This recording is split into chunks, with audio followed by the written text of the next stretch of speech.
आइए भक्तों, आज जानते हैं सोमवार व्रत की कथा। तो एक बार बोलिए प्रेम से भगवान शिव की जय, माता पार्वती की जय। एक समय की बात है, किसी नगर में एक साहूकार रहता था। उसके घर में धन की कोई कमी नहीं थी, लेकिन उसकी कोई संतान नहीं थी। इस कारण वह बहुत दुखी था। पुत्र प्राप्ति के लिए वह प्रत्येक सोमवार को व्रत रखता और पूरी श्रद्धा के साथ शिव मंदिर जाकर भगवान शिव और माता पार्वती जी की पूजा करता था। उसकी भक्ति देखकर एक दिन माँ पार्वती प्रसन्न हो गई और भगवान शिव से उस साहूकार की मनोकामना पूर्ण करने का आग्रह किया। पार्वती जी की इच्छा सुनकर भगवान शिव ने कहा कि हे पार्वती, इस संसार में हर प्राणी को उसके कर्मों का फल मिलता है और जिसके भाग्य में जो हो उसे भोगना ही पड़ता है। लेकिन पार्वती जी ने साहूकार की भक्ति का मान रखने के लिए उसकी मनोकामना पूर्ण करने की इच्छा जताई। माता पार्वती के आग्रह पर शिव जी ने साहूकार को पुत्र प्राप्ति का वरदान तो दिया, लेकिन साथ ही यह भी कहा कि उसके बालक की आयु केवल 12 वर्ष होगी। माता पार्वती और भगवान शिव की बातचीत को साहूकार सुन रहा था। उसे न तो इस बात की खुशी थी और न ही दुख। वह पहले की भांति शिव जी की पूजा करता रहा। कुछ समय के बाद साहूकार के घर एक पुत्र का जन्म हुआ। वह बालक 11 वर्ष का हुआ तो उसे पढ़ने के लिए काशी भेज दिया गया। साहूकार ने पुत्र के मामा को बुलाकर उसे बहुत सारा धन दिया और कहा कि तुम इस बालक को काशी विद्या प्राप्ति के लिए ले जाओ और मार्ग में यज्ञ कराना। जहाँ भी यज्ञ कराओ वहाँ ब्राह्मणों को भोजन कराते और दक्षिणा देते हुए जाना। दोनों मामा भतीजा इसी तरह यज्ञ कराते और ब्राह्मणों को दान दक्षिणा देते काशी की ओर चल पड़े। रात में एक नगर पड़ा, जहाँ नगर के राजा की कन्या का विवाह था, लेकिन उस राजकुमार से उसका विवाह होने वाला था। वह एक आंख से कन्हा था। राजकुमार के पिता ने अपने पुत्र के कन्हा होने की बात को छुपाने के लिए एक चाल सोची। साहूकार के पुत्र को देखकर उसके मन में एक विचार आया। उसने सोचा क्यों न इस बालक को दुल्हा बनाकर राजकुमारी से विवाह करा दूं। विवाह के बाद इसको धन देकर विदा कर दूंगा और राजकुमारी को अपने घर जाऊंगा। लड़के को दूल्हे के वस्त्र पहनाकर राजकुमारी से विवाह कर दिया। लेकिन साहूकार का पुत्र ईमानदार था। उसे यह बात अन्याय संगत नहीं लगी। उसने अवसर पाकर राजकुमारी की चुनरी के पल्ले पर लिखा कि तुम्हारा विवाह तो मेरे साथ हुआ है, लेकिन जिस राजकुमार के संग तुम्हें भेजा जाएगा वह एक आंख से कन्हा है। मैं तो काशी पढ़ने जा रहा हूँ। जब राजकुमारी ने चुनरी पर लिखी बातें पढ़ी तो उसने अपने माता पिता को यह बात बताई।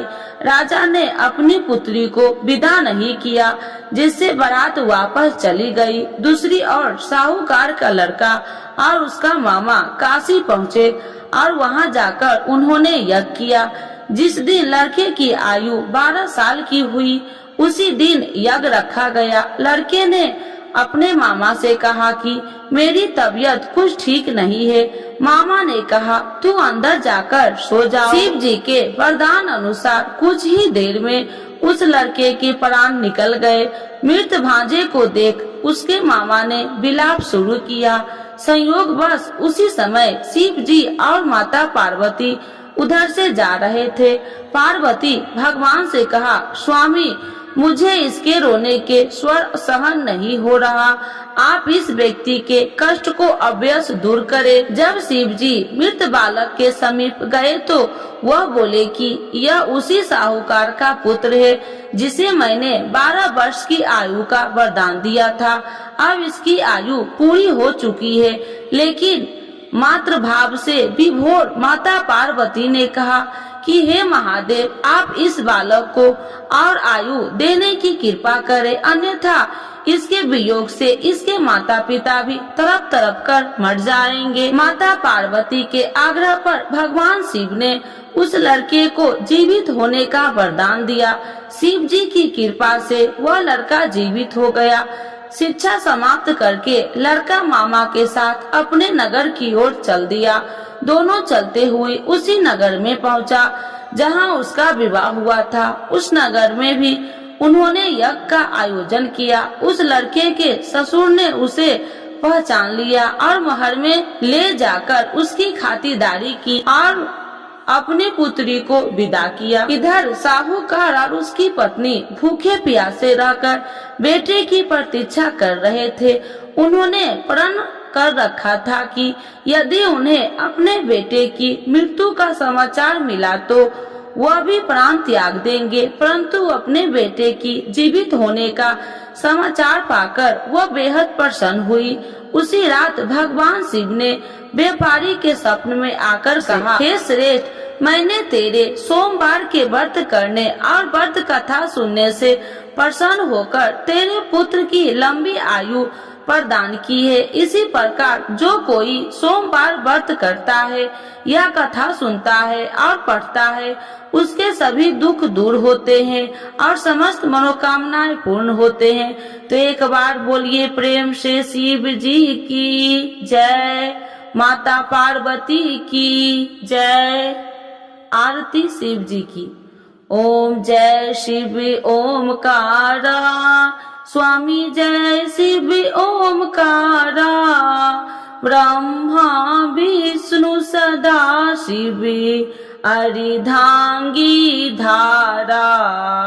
ओम जय शिव ओमकारा, एकानन चतुरानन पंचानन राजे, स्वामी पंचानन राजे, हंसासन गरुड़ासन विश्वाहन साजे।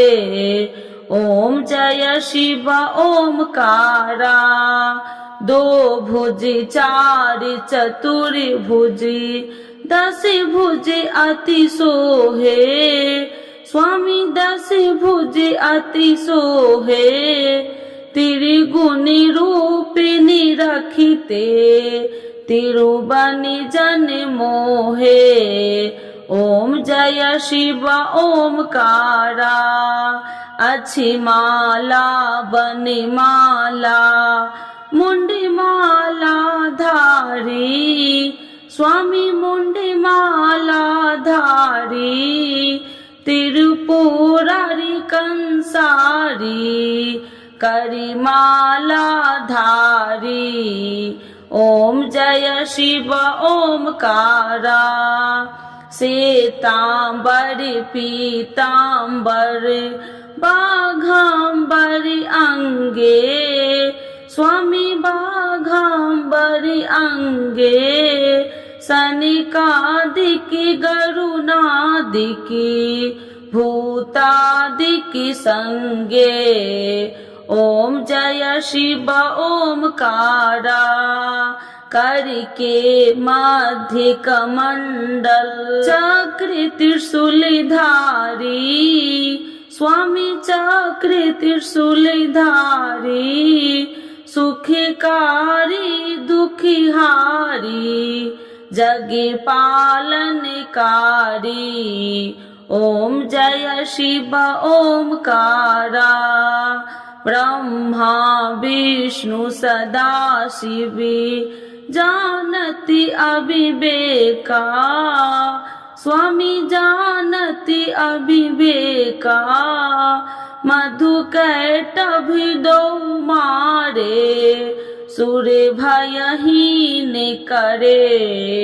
ओम जय शिव ओमकारा, लक्ष्मी व सावित्री पार्वती संगा, स्वामी पार्वती संगा, पार्वती अर्धंगी, शिव लहरी गंगा। ओम जय शिव ओमकारा। पार्वती सोहे पार्वती शंकर कैलासा। स्वामी शंकर कैलासा। भांग धतूर का भोजन भस्मी में बसा। ओम जय शिव ओमकारा। जटा में गंगा बहती है गले मुंडन माला। स्वामी गले मुंडन माला। शेष नाग लिपटावती ओढ़ते मृग छाला। ओम जय शिव ओमकारा। काशी में विराजे विश्वनाथी नंदी ब्रह्मचारी। स्वामी नंदी ब्रह्मचारी। नित्य उठी दर्शन पावती महिमा अति भारी। ओम जय शिव ओमकारा। त्रिगुण स्वामी जी की आरती जो कोई नर गावे। स्वामी जो कोई नर गावे। कहत शिवानंद स्वामी मन वांछित फल पावे। ओम जय शिव ओमकारा। प्रभु हर शिव ओमकारा। शिव जी की जय। माता पार्वती की जय।